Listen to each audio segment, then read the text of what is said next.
જય રામાપીર, જય દ્વારિકાધીશ।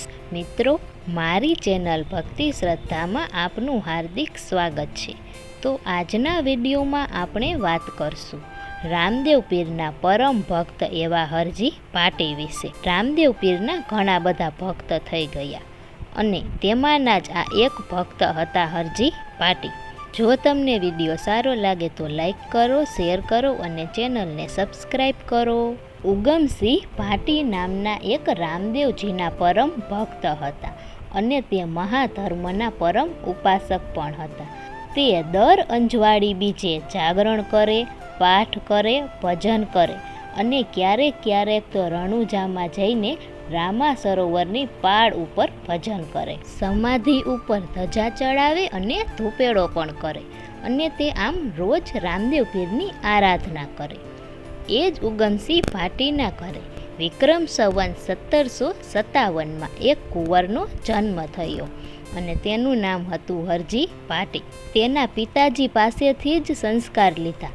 નાનપણમાં ગળથુથીમાં જ ભગવાનના સંસ્કાર મળ્યા। ચાલતા શીખે તો ભજનના નામ ઉપર અને બોલતા શીખે તો રામદેવજીનું નામ જ બોલે।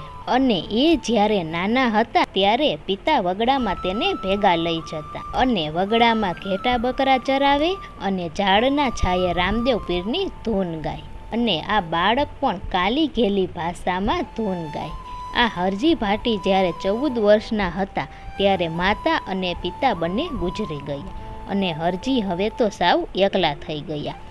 પણ નાની ઉંમરમાં જ ભક્તિના બીજ ખૂબ ઊંડા રોપાઈ ગયા હતા અને તે પોતાના જીવન નિર્વાહ માટે ઘેટા બકરા ચરાવવાનું કામ જ કરતા। તે જંગલમાં રામદેવજીના ગુણગાન ગાય અને ઘેટા બકરા ચરાવે। તે એટલા બધા રામદેવજીના ભજનો અને ધૂનો ગાયા કે આજુબાજુના લોકો એને ભગત તરીકે ઓળખતા અને હવે તો ભગત પ્રખ્યાત થઈ ગયા। એક વખતની વાત છે, હરજી ભાટી ઝાડ નીચે ભજન સંભળાવતા હતા। ત્યાં જ એક સાધુ આવ્યા। હરજી ભાટી તો સાધુને પગે લાગ્યા અને સાધુને બેસાડ્યા। કહે કે કઈ બાજુ જાઓ છો બાપજી? તો સાધુ કહે કે થોડોક યાત્રામાં નીકળ્યો છું, પણ ભૂખ બહુ લાગી છે। જો તું સંતોને એટલા બધા માનતો હોય તો તારી આ બકરીમાંથી દૂધ દોહીને પીવડાવને।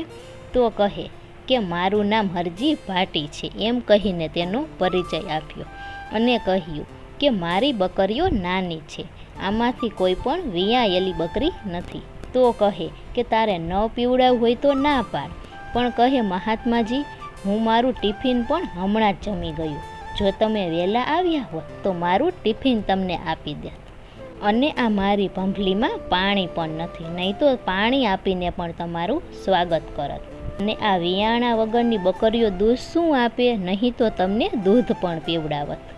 તો મહાત્માજીએ પોતાની ઝોલીમાંથી એક કટોરો કાઢ્યો અને કહ્યું કે આ કટોરો લે અને જો પેલી બકરી રહી તેમાંથી દૂધ લઈ આવ। તે કહે પણ તે તો નાની છે, વિયાણી નથી। તો કહે તું કટોરો તો રાખ અને જાતો ખરો। એ તો જ્યાં બકરી પાસે ગયા અને બકરી નીચે કટોરો રાખ્યો તો આંચરમાં દૂધ આવવા લાગ્યું અને જેવા જ આંચર પકડ્યા ત્યાં તો કટોરો દૂધથી ભરાઈ ગયો।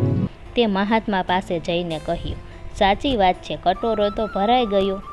સાધુએ તો દૂધ પીધું અને પછી તો ખૂબ વાતો કરી, સત્સંગ કર્યો અને પછી કહે કે હવે મારે પાણી પીવું છે।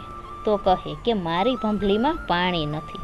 એ કહે કે તારી ભંભલીમાં પાણી નથી તો કંઈ વાંધો નહીં, પણ આ બાજુના તળાવમાં તો છે ને। તો કહે કે આખું તળાવ ખાલી છે, એમાં જ હું મારા ઘેટા બકરા ચરાવું છું। તો કહે કે જાતો ખરો, ભરી આવ। એ તળાવ પાસે ગયા, ત્યાં તો આખું તળાવ ભરેલું હતું। એટલે વિચાર આવી ગયો કે આ મહાત્મા કોઈ સામાન્ય મહાત્મા નથી, જે મારી બકરીઓમાં દૂધ ઉત્પન્ન કરી શકે અને આ ખાલી તળાવમાં પાણી આપી શકે। એટલે એ તો જઈને સીધા મહાત્માના ચરણોમાં પડી ગયા। કહે મહાત્માજી, હવે તો તમે મારા ઘરે જ પધારો, હવે હું તમને જમાડ્યા વગર નહીં જવા દઉં। મહાત્માજીને એ તો ઘરે લઈ ગયા અને પોતાના ઘરે જઈને સાધુના પગ ધોયા અને એ તો હરખાઈ ગયા અને આંખોમાંથી પાણી નીકળી ગયું। કહ્યું કે તમારા જેવા મહાત્મા મળ્યા, મારા તો ભાગ્ય ખુલી ગયા। અને એ સમયે સૂકા ગુવારનું શાક બનાવ્યું અને બાજરાના રોટલા બનાવ્યા અને પ્રેમથી સાધુને જમાડ્યા. શાક, રોટલા અને બકરીનું દૂધ આપ્યું અને પછી નિખાલસ ભાવથી કહ્યું કે તમે આરોગો. અને મહાત્માજીએ આરોગ્યું અને કહે કે હું તો વારંવાર અહીંથી નીકળું છું, તો વારંવાર આવું તારા ઘરે? આ બાજરાના રોટલા અને ગુવારનું શાક તો બહુ સારું થાય છે. તો કહે કે બાપજી, આવવું હોય તો આવજો, પણ તમે શિયાળામાં ન આવતા, કારણ કે અહીં ખૂબ ઠંડી પડે છે અને મારી પાસે પાથરવાનું અને ઓઢવાનું કંઈ નથી. અને જો તમારા જેવા મહાત્મા ઠંડીમાં ઠરે તો મને ન ગમે, એટલે તમે શિયાળામાં ન આવતા. અને હા, બીજું, ઉનાળામાં પણ ન આવતા, કેમ કે ઉનાળામાં એટલી બધી ગરમી પડે અને રેતી પણ ખૂબ ઉડતી હોય અને બફારો થાય અને તમારા જેવાને બે બાકડા બનાવી નાખે. તો મહાત્માજી કહે કે હવે કહી દે કે ચોમાસામાં પણ ન આવતા, કેમ કે તે બેનું તો કહી જ દીધું કે શિયાળામાં ન આવતા અને ઉનાળામાં ન આવતા. તો હવે કહી દે કે ચોમાસામાં પણ ન આવતા. તો કહે કે ના ના, ચોમાસામાં તો ખાસ આવજો, એટલા માટે કે ભાદરવામાં અહીંયા કોઈ જાતની તકલીફ નથી પડતી અને ગુવારનું શાક પણ ખૂબ સરસ બને છે અને રોટલા પણ બની શકે. અને ભાદરવામાં ખૂબ આનંદપૂર્વક આવો. અને પછી તો સાધુ મહારાજ દર ભાદરવા મહિનામાં હરજી ભાટીને ત્યાં આવે. 1 દિવસ 2 દિવસ રોકાય, સૂકા ગુવારનું શાક અને બાજરીના રોટલા અને દૂધ જમે. એ હવે ક્રમ બની ગયો હતો. એક વખત જ્યારે મહારાજ આવ્યા હતા ત્યારે તે કહે કે તું એકલો જ રહે છે? તો કહે હા. તો કહે કે લગ્ન કરી લે ને? તો કે લગ્ન ન કરાય. તો કહે કેમ? લગ્ન કરી તો માથાકૂટ ઘણી બધી છે, બહુ તકલીફ પડે છે. તો કહે પણ તારે ઘરના કામકાજમાંથી તો છુટકારો મળી રહે ને?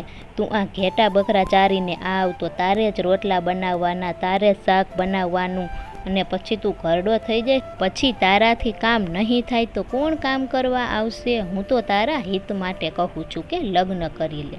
ત્યારે હરજી ભાટી બોલ્યા કે એકલામાં રામને ભજી શકાય અને મારે તો અલખને જ આરાધવા છે. સંસારમાં મને બહુ ખબર ન પડે, હું તો સાવ ગરીબ માણસ છું અને બૈરી આવે તો જાત જાતની વસ્તુઓ માગે. મારે એ જંજારમાં ફસાવું જ નથી. એના કરતાં તો ભગવાનનું ભજન ન ગાવ. એટલે હરજી ભાટીએ તેના ભજનમાં પણ ગાયું છે કે રામદેવજીએ મને ખૂબ વિનંતી કરી કે લગ્ન કરી લે, અને તેને તેનું ભજન પણ ગાયું છે. તમને રામદે પરણાવે, તમે પરણો ભાટી હરજી, એ પણ ખૂબ પ્રખ્યાત છે.